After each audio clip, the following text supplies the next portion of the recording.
بسم اللہ الرحمن الرحیم۔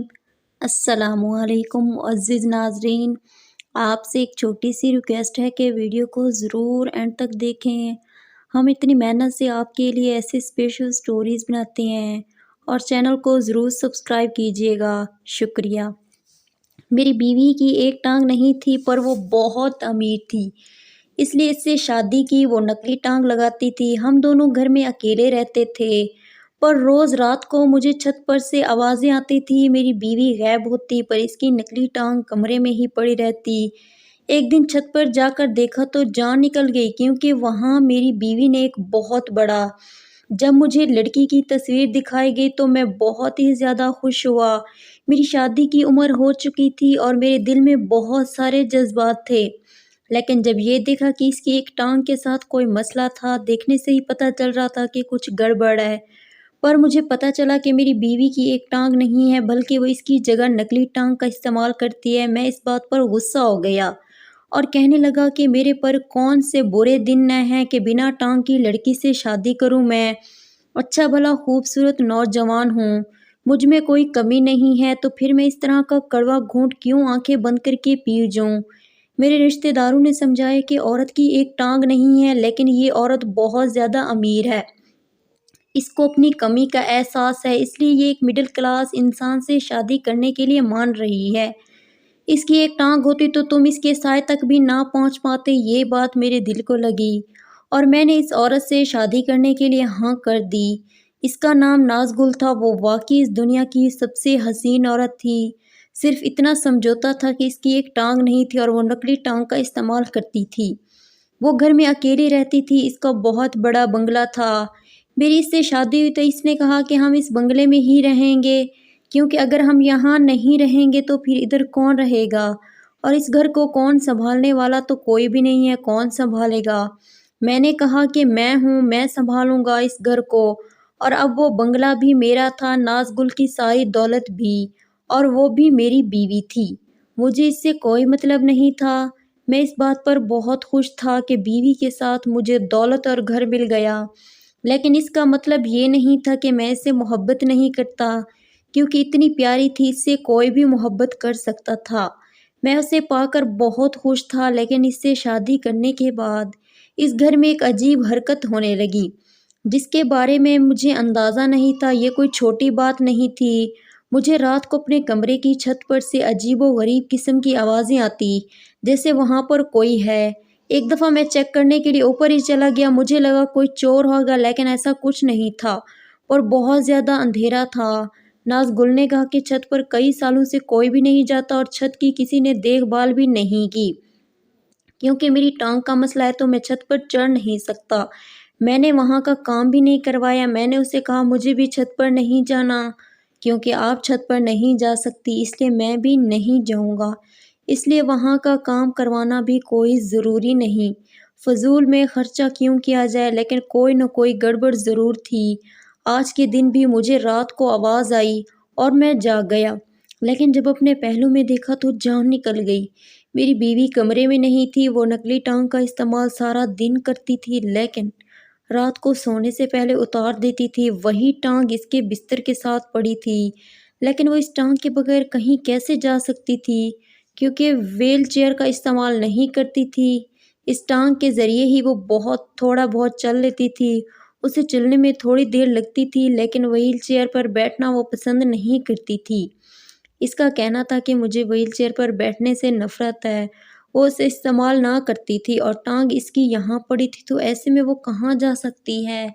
جب سے شادی ہوئی تھی میری بیوی نے مجھے کسی بھی شخص سے نہیں ملوایا تھا، جبکہ مجھے کہا گیا تھا کہ اس کا ایک بہت بڑا کاروبار ہے جسے بہت سے لوگ مل کر چلاتے ہیں۔ اس نے بس مجھے گھر کی ساری ذمہ داری دی تھی، لیکن کاروبار کے حوالے سے کچھ نہیں بتایا تھا۔ گھر میں پیسے تو آ رہے تھے، لیکن کہاں سے آ رہے تھے یہ پتہ نہیں تھا۔ ابھی میں اپنی بیوی کو تلاش کرنا چاہتا تھا، کیونکہ اگر وہ بنا ٹانگ کے کہیں گئی تھی تو اس کا مطلب ہے کہ وہ چل سکتی تھی، اور محض وہ ڈرامہ کر رہی تھی۔ میرے دماغ میں تو یہی بات تھی، ورنہ ایک انسان اپنی ٹانگ کے بنا کہیں بھی جا نہیں سکتا۔ تو پھر وہ کمرے سے کیسے گئی؟ باتھ روم میں نہیں تھی، باتھ روم کا دروازہ کھلا ہوا تھا۔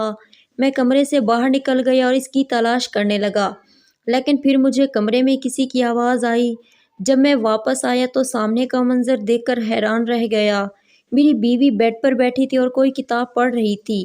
میں نے کہا کہ ابھی تم کہاں گئی تھی؟ تو کہنے لگی میں تو کہیں بھی نہیں گئی تھی۔ میں نے کہا کہ مذاق نہیں کرو، ابھی تم بستر پر نہیں تھی، میں تمہیں تلاش کرنے کے لیے اٹھا تھا۔ اس کا کہنا تھا کہ تمہیں کیا ہو گیا ہے، تم نے غور نہیں کیا ہوگا۔ میں اپنی بیوی سے اتنی بحث نہیں کرتا۔ جب اس نے ایک بار جھوٹ بول دیا تو پھر اس کا مطلب ہے کہ وہ جھوٹ پر قائم رہنے والی تھی۔ لیکن اتنا سفید جھوٹ وہ مجھ سے کیوں بول رہی تھی؟ میں نے اپنی آنکھوں سے دیکھا تھا کہ وہ کمرے میں نہیں تھی، تو پھر وہ مجھ سے ایسا جھوٹ کیوں بول سکتی تھی؟ کیا وہ یہ نہیں سمجھتی تھی کہ وہ ایک خاص طرح کی صورتحال میں تھی جس میں وہ اس طرح کا جھوٹ بولی گئی تو پکڑی جائے گی؟ اچانک پتلی ہو کے تم بستر میں پڑی ہو تو بھی نظر آتی، رضائی میں تو انسان کھو ہی جاتا ہے۔ میں اپنی بات پر ہنسنے لگا۔ اس نے بھی میرا ساتھ دیا۔ اس کے بعد میں سو گیا، لیکن میں بظاہر نہیں سویا تھا۔ دراصل مجھے نیند نہیں آ رہی تھی۔ اگلے دن پھر مجھے چھت پر کسی کے چڑھنے کی آواز آئی۔ جب پلٹ کر دیکھا تو میری بیوی کمرے میں نہیں تھی، لیکن آج میں نے سونے کی اداکاری کرتا رہا، کیونکہ کل میں نے اس رات سے پردہ اٹھانا تھا اور میں چاہتا تھا کہ میری بیوی تھوڑی بے فکر ہو جائے کہ کہیں محتاط نہ ہو گئی ہو، کیونکہ اگر وہ اتنا بڑا کھیل کھیل رہی تھی تو اس کا مطلب ہے کہ وہ بھی کوئی عام انسان نہیں تھی، وہ بہت چالاک عورت تھی۔ اگلی رات پھر سے ہلچل کی آواز آئی اور پھر پلٹ کر دیکھا تو وہ غائب تھی۔ آج میں نے ہاتھ میں ٹارچ لے کر آگے بڑھا کہ میری بیوی نے کہا تھا کہ چھت پر لائٹ نہیں ہے، اس کی نکلی ٹانگ نیچے ہی پڑی تھی جسے اپنی طرف سے وہ چھپا کر گئی تھی، لیکن میں اسے دیکھ سکتا تھا۔ میں چھت کی طرف چل پڑا۔ میری بیوی نے کہا تھا کہ چھت پر بہت عرصے سے کوئی نہیں گیا اور وہاں پر بہت گندگی ہے، لیکن ایسا کچھ بھی نہیں تھا۔ میں نے دروازہ بہت آہستہ سے کھولا اور دیکھا تو محسوس ہوتا تھا جیسے روز یہاں کوئی آتا جاتا ہے اور اس کو صاف بھی کیا جاتا ہے۔ ظاہر ہے جب وہ مجھ سے اتنے جھوٹ بول رہی تھی اور ایک اور بھی جھوٹ بول سکتی تھی۔ اوپر گیا تو میرے دل بیٹھ گیا، کیونکہ مجھے کسی مرد کی آواز بھی آئی تھی۔ کیا میری بیوی مجھے دھوکہ دے رہی تھی؟ کیا وہ کسی اور مرد کے ساتھ چھت پر موجود تھی، مجھے دھوکہ دے کر میرے ساتھ بے وفائی کر رہی تھی؟ لیکن کیوں؟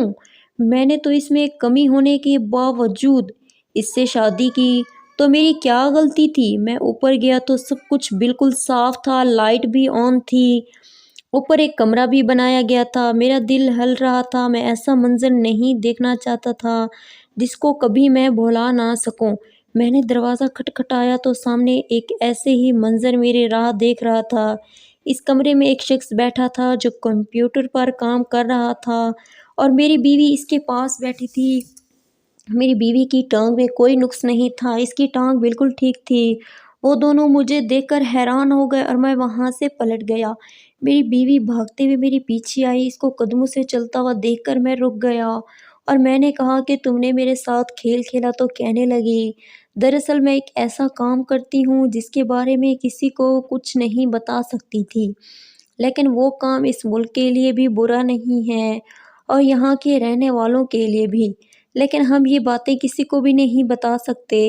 میں جان بوجھ کر ایک ٹانگ سے معذور بنی ہوئی تھی، کیونکہ ایسے کام میں شک کا خطرہ تھا۔ مجھ سے شادی کرنے کی اجازت نہیں تھی، میں نے کنٹریکٹ سائن کیا ہوا تھا، لیکن اپنے دل کے ہاتھوں مجبور ہو کر میں نے آپ سے شادی کر لی، پر میں تمہیں عذاب سے دور رکھنا چاہتی تھی۔ یہ کام بہت ہی خطرناک، اور اگر لوگوں کو پتہ چل گیا کہ میری کوئی کمزوری ہے تو وہ میرا فائدہ اٹھائیں گے۔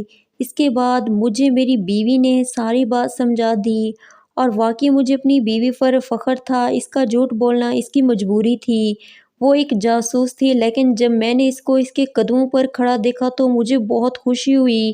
میں نے کہا کہ مجھے بہت خوشی ہو رہی ہے، تم میں کوئی بھی نقص نہیں، لیکن تم نے مجھ سے یہ سب اتنی دیر تک کیسے چھپا لیا؟ اس نے کہا کہ ہمیں بیس بدلنا سکھایا جاتا ہے، اگر میں تمہیں بے وقوف نہیں بنا سکتی تو پھر پوری دنیا کو کیسے بیوقوف بناؤں گی۔ میں اس کی بات پر ہنسی اور میں نے کہا کہ اس بیوقوف کو کہیں چھوڑ تو نہیں دو گی؟ تو کہنے لگی نہیں، بالکل بھی نہیں، لیکن ہماری زندگی عام لوگوں سے تھوڑی مختلف ہوگی۔ میں نے اس سے کہا کہ مجھے کوئی مسئلہ نہیں، میں ہر طرح سے تمہارا ساتھ دینے کی کوشش کروں گا۔ تب بھی اس نے مجھے کہا تھا کہ تم گھر سنبھالو کیونکہ اس کا کام میں نہیں کر سکتا تھا، لیکن مجھے اپنی بیوی پر فخر ہے۔ اس طرح کی مزید اچھی کہانیاں دیکھنے کے لیے میری آپ سے گزارش ہے کہ ہمارے چینل زبردست اردو سٹوری کو جلدی سے سبسکرائب کر دیں۔ شکریہ۔